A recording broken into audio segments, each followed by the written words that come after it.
Police দিয়ে হলো বিরোধী দলের নেতার পথ আপনি রুদ্ধ করতে পারবেন। কারণ ফেসিলিটি সিস্টেমটা অনেক মজার। এটাতে হলো গুলশান অফিসে অনেক টাকা আসে।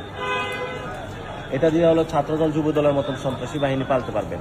তারেক রহমান এটা এসে মজা পাইছে, এই মজা আমরা ভাঙে দিব। আমি তো বারবার বলে থাকি, তারেক রহমান একটা ফেসিলিটি সিস্টেমে আছে, ফেসিলিটি তো যায় নাই।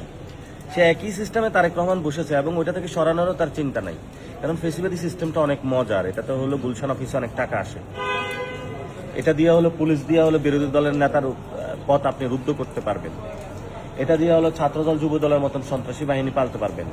এটা দিয়ে হলো ইন্ডিয়ার সাথে একটু বসতে পারবেন। এই জন্য ফেসিলিটি সিস্টেমটা অনেক মজা। তারেক রহমান এটা এসে মজা পাইছে, এই মজা আমরা ভাঙে দিব।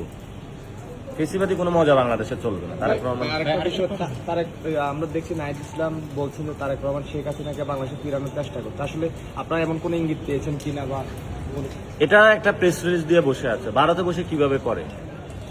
ভারতের অ্যাম্বাসেডরকে ডাকুক, ত্রিবেদীকে ডাকুক, যে কি হয়েছে ওইখানে, কেন শেখ হাসিনা হলো প্রেস মিট করতেছে।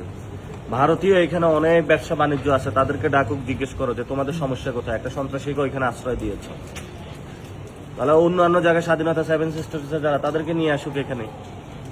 কিছু তো করবে সরকার, কিছুই করে না। কিছু না করা মানে আপা ঠিক আছে ভাই আর আপা একসাথে মিলে